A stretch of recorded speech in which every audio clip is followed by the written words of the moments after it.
Welcome to Apothecary After Dark, the official podcast of Amityville Apothecary. This is what real witches talk about when the doors are locked, the lights are low, and the incense is still smoldering. From spell work and shadow work to hot takes on hexes, healing, and everything in between, we're serving up magic, mystery, and a little bit of mischief. So pour a cup of your favorite libation, light that protection candle, and settle in. It's about to get witchy.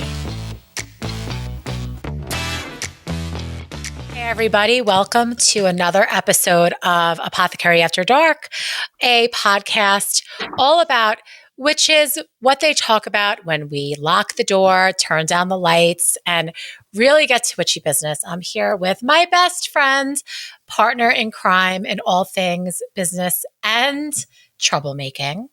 Always. I mean, we've now known each other longer than we haven't known each other, and we've definitely shared many hijinks. And Wait, what's your name? I didn't even say my name. Why do we always do this? I don't know. I'm Danielle. That's Dina. And our special guest tonight is our dear friend, Kristine Gorman. Yay! We're so glad you're here. So thank you. If you look at this deck here in front of us, it is called Visionary Woman Tarot, and it is fantastic. I'm a huge fan. So, Kristine, why don't you tell us a little bit about yourself for the people listening that don't know how fabulous you are yet? Thank you for having me here. I am artist, reader, writer, right? So it's like the triple threat. Here I am. I am a full-time professional reader, artist since the beginning of time. And, yes, I wrote the guidebook too. So you might have heard me by Visionary Woman Tarot. I present at conferences all over the place. Tarot is my life. And what made you pick up tarot cards? What is the first time you picked up tarot cards and why? Why did you pick them up? Oh my God, it's the funniest story. So I run my mouth. I say stuff all the time, right? And so my husband he picked up a tarot deck and he was like, why don't you try this? Just try it, 'cause I don't really have any structure. The idea of creating this tangible deck was kind of a big thing for me, right? But I was 27 when I had my first tarot deck in my hand. So it's like I saw stuff, said stuff. And so it was actually my husband giving it to me with a, cringy face. Why don't you try this? What was your first deck? Do you remember what it was? Yeah, it was the Rider-Waite-Smith, but the idea was, without him saying it, I dove in it was wonderful, it just fell into my ears, but I was able to find the words or make sense of what I saw. It was fluid because I had that structure. And before, it was kind of like a cloudy with a chance of meatballs, Right. Yeah. Totally. So that's cool. And you were just off to the races, and you're a very good reader. You gave me a reading when we were together, and I was like, yep, you kind of know what you're talking about as you read me filthy. We love a filthy, dirty reading. It was good. Yeah. Actually, this is where she lives, this cute little house. Oh, it's beautiful. 10 of Cups is her studio and where she lives. So happy house, happy life, happy home. And you're in your studio right now. Mm-hmm. Yes, I am. And it's a wreck. And I am on a deadline for Fine Young Unicorns, also published with Wiser. And so I am just constantly, I'm doing portraits of, it's all for queer youth. I'm doing portraits of tarot community, pictures when they were young, and my queer family who I love, and the young people around. It's really exciting. Melissa Sonova is writing the book. And I am, at the end of all this, I'm donating all the original oil paintings to the Trevor Project, New Hope Celebrates, and the Rainbow Room in Doylestown, which is this hub for queer youth. And it's just the amazing things that they do. So it should get pretty exciting. I love that. And thank you for including one of our very special staffers. I don't know if it's okay to share who. You can if you want to, but otherwise people can wait until the deck comes out for all of the secrets. Yeah, I'm gonna slow roll these. I mean, it's behind you, and my cat is like wants attention. Shocker, you know. But I have a lot of well-known tarot authors in the deck, too. So I kind of hustled their baby pictures and stuff out, and so I love that. Yeah. That's great. So, what was your inspiration for Visionary Woman Tarot? I mean, I know your world card is very special, so you can talk about who's featured and the significance to that. But give us a little story about your inspiration. So, I knew, always an artist, oil painter, and then reader, but they didn't really overlap. And so I started to think about what my tarot deck would look like. And so I thought, well, what theme would I have? And I started to go through all these different options. And then I was like, why would I have a theme? I never have a theme. I don't want any labels. I'm Gen X. Like, why is that even happening? And so it's pretty much however I see them. In my experience as a reader, that is the imagery that comes. It's visions, it's intuitive, it's dreams. And when I realized this, I called Rachel up and I was like, will you be my world card? And she was like, yeah. And so she was so jazzed. And then that became the cover of the Cartomancer magazine. And then I had... Hold on, just for the people who are listening who might not know who Rachel is. Who is Rachel? Oh, you're asking me? Okay. Yeah.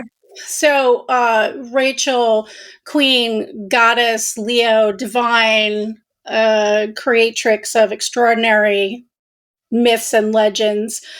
She, tarot author, but also writer on so many esoteric levels. This is academic to creation myth to superheroes, first transgender superhero. I mean, she was so brilliant and impressive, but was bold in her tarot books. Sounded different. They fell into my ears differently. She asked the questions that, or commented on what wasn't being talked about in important facts, in between the lines kind of stuff. And so for those of you guys listening, it's Rachel Pollack, and she's written many, many tarot books and has a deck as well. But we have some of her books. So go ahead. Yeah, no, 78 Degrees of Wisdom, which is, tarot Bible-esque kind of things. She created in 2 volumes, and I believe the 70s, right? So she was living in Amsterdam. She's completely just a rock star and tarot icon. So cool. Yeah. Well, congratulations on the deck. It's very beautiful. I look forward to the next one. I love all the philanthropic contribution that you're going to be yielding from this. So it's really exciting. Thank you. Cool. So important for, I think, our kids, and I say our kids without even using the term queer, because like the queer kids are just our kids. They're the kids that are coming into our community and looking to be seen and looking for meaning within this world. And where do we all fit? Because, everybody just feels so out of sorts, especially now, and just for these kids to see themselves in your art. I just can't wait to see it in real life. So exciting. I mean, some of them are sending me pictures where it's almost like they think it's a bad picture. They're almost challenging me to like make them look beautiful, and they look beautiful. So it's like, it's not a challenge, and it's wonderful to kind of, they'll look at it and they'll be like, I look great. This is so cool. Yeah. That's what it's all about. Yeah. It's awesome. So, Kristine, I first met you as we were down watching Amy Zerner Amonte Farber's documentary in New Hope, and you live right down across the bridge. And we had such a great time together, and we became immediate all fast friends. And Dina, once she met you, fell in love with you. And now you're going to be presenting at our Alchemy Academy. So I'm so excited. we are so delighted. What are you going to be teaching at Alchemy Academy?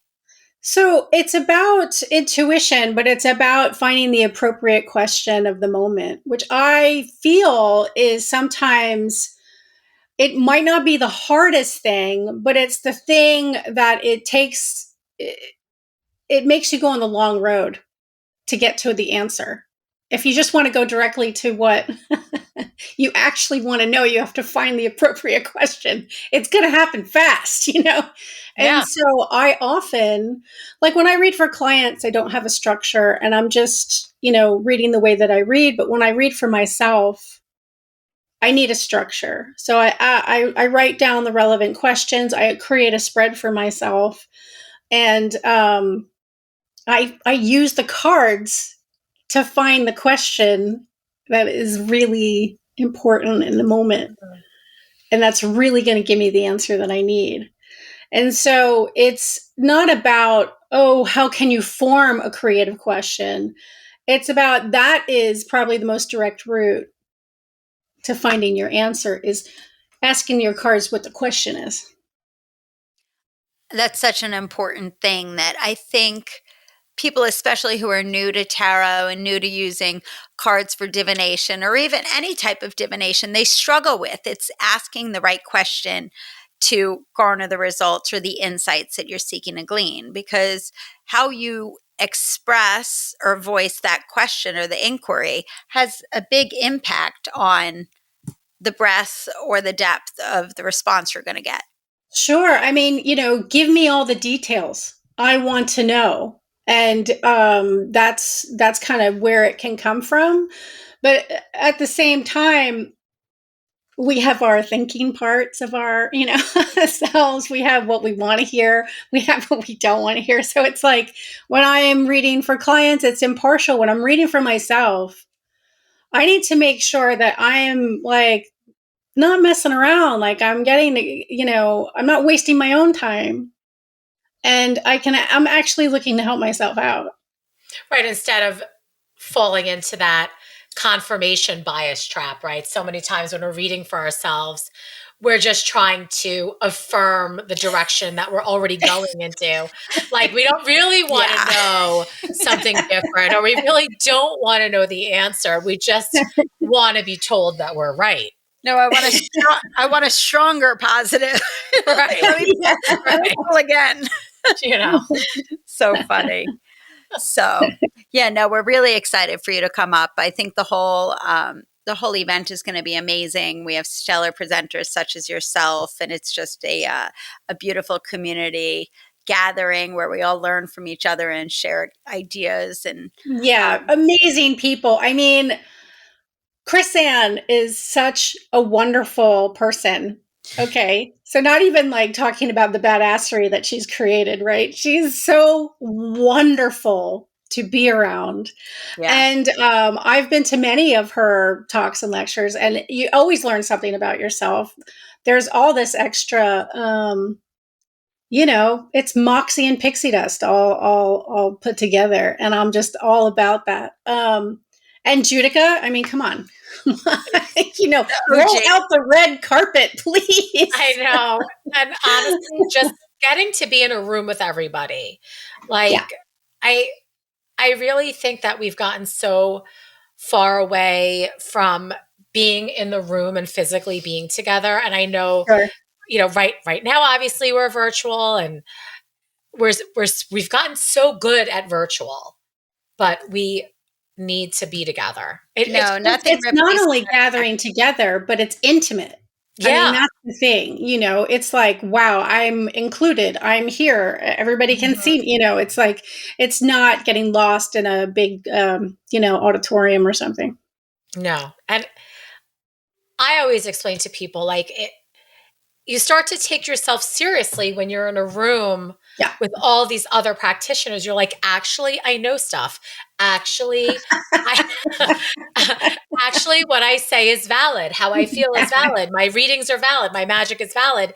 And, I can't speak more about what it means to have practitioners and readers and artists like you being in the room with us. It's like I think it's like the best thing that we've done, honestly. Yeah, it's like a little bit of caffeine, a little bit of For me, it's like a dream come true to have all of my favorite creators that I've learned from throughout the years to actually be like coming to participate in this in this conference that we're hosting, to be able to like gather our clients who come from all over the country for this. Yes. And then for you all to meet and to learn from each other and to stay and to support each other within the community too. It's just a culmination of magic over the 2 days. And I'm so delighted that you're going to be to get the speakers and the authors from different practices, to see them interacting. Like I'm thinking about like Michael and Shawan.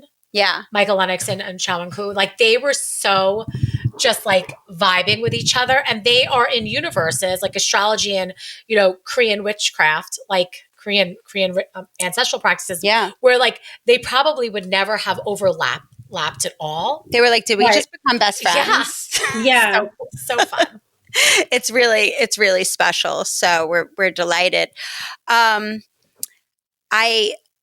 I'm hoping that we can pull a card for the collective and, do a little interpretation so that people get a taste of your deck. Because I'm pulling from your deck, and I'm assuming you're pulling from your deck. And then Dina's going to pull from her trusty Smith-Waite deck. And then, boring. They can get a chance to meet you in the flesh at Alchemy Academy in May. But how can people find you on the social media in the meanwhile, so that they Visionary Woman Tarot. That's the best way. Instagram and Facebook. Email is the same. Cool. Right. Easy. All right. Well, let's give it a shuffle and we'll see what the collective reading is. Hold on a minute. I have to shuffle it up because I had organized all the cards. You organized in order? I did last night because I was admiring all the cards. I have to say, my birth card is... It's so funny. I came to learn that my birth cards. What'd you pull? Oh my God! You pulled your house. Happy life. I love it. Is the Tower card, and your Tower card is one of my favorite interpretations of the Tower card. Thank you. As the spine. And it's so ironic because I had cervical spinal fusion 4 through 7 in my neck of my spine. Yeah. And like, that is my birth card. Right. Well, if it's your birth card, it's my friggin' birth card. Oh, yeah. By the way, our birth card is the Tower and the Chariot. So guess what? Guess what, ladies? So is mine. It is? See, yeah. I knew we were all kindred spirits. What did I pull? Oh, 8 of Cups. 8 of Cups. And 10 of Cups. Mm-hmm. Okay. I guess the pressure's on me. It is. Yep. I love the cups. Mm-hmm. What'd you 4 of Cups. Oh, 4 of Cups. So we're in our feels. We're starting the year with our, so. I mean, I like your 10 of Cups. Like, I've been feeling like, I don't know about you guys, but she can kick it off, being that you pulled first. All right. So go ahead, kick it off for the collective. Okay. I mean, this is about alignment and harmony of environment. So, am I reading your cards too combined with this? Well, being that this is your deck, I'd be honored if you also interpret the 8 of Cups. So, 8 of Cups, I mean, not only, so we have 8 and 10 of Cups, so emotional, right? But so full, right? But it's a sacred kind of, I don't know, a lot of things are going on right now that we just want to kind of go be independent and collect our silence, right? And our emotions at the same time. But if we have a place that's safe, that we can go to, let our cups all hang out, that is the place where we can go. So it's sacred, but with the 4 of Cups too, we don't have to wonder where we're going to go. We just have to look up and, gather at your amazing event in May. Ooh, yes. I dig it. I do too. You have anything to add? It's so interesting. It's all these cups, man. And that's so Long Island, It is. And it's, so obviously this is we don't live stream these. So we're recording for the people that are listening at a different time than we're releasing the episode. And so to peel back the curtain, it's January 6th. It's the Feast of the Epiphany. And it's just January 6th into a new year. And like, I am feeling a little like emotionally fucking overwhelmed and cranky. I'm not going to lie. Like, and not like cranky with like the people in my immediate surroundings, but like cranky with like more of like an exacerbated, like, what the fuck?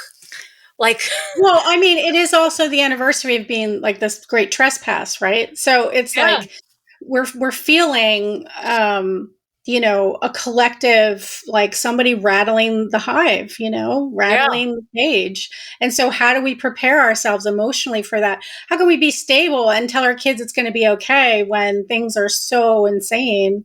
And I think we get all our cups together and it's like the game Go. You guys familiar with game Go? No. Ancient Japanese, black and white circles where it's this kind of battle between good and evil almost, right? And it's this constant thing that who's going to win, the black or the white? And it's this battle where you want to be optimistic, but you feel like you're in the middle of the battle. And it's just it's how do we cope? How do we still create? How do we still become, optimistic, but also still love? We can't let our trust die. Well, I love how you did this 8 of Cups because it's very green and verdant and like it's heart chakra.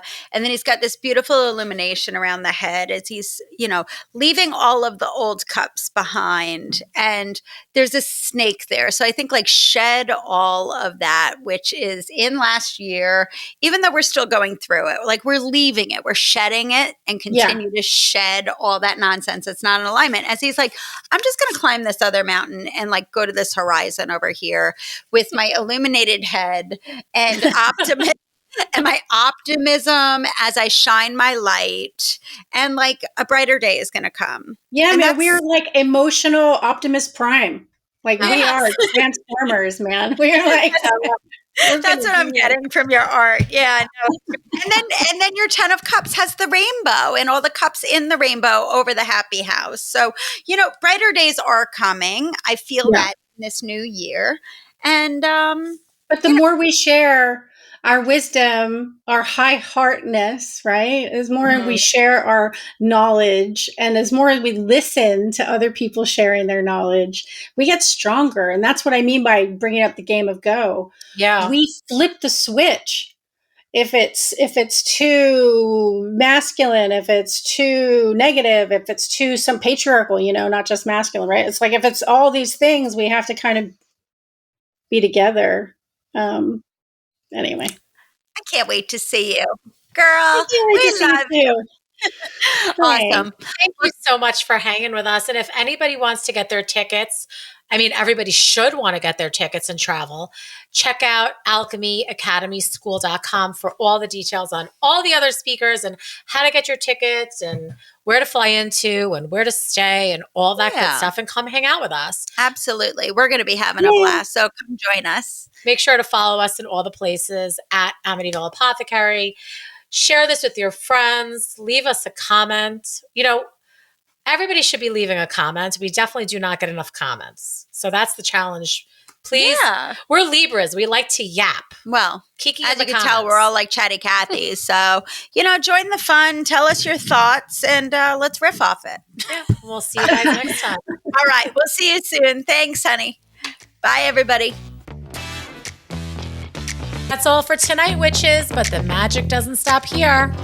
Be sure to follow Apothecary After Dark wherever you listen to your favorite podcasts. Leave us a comment or review. We'd love to hear what's stirring in your cauldron. And you can always find us at shopamityvilleapothecary.com or at Amityville Apothecary across all the socials. Until next time, keep your wards up, your wands at the ready, and your spell work sharp.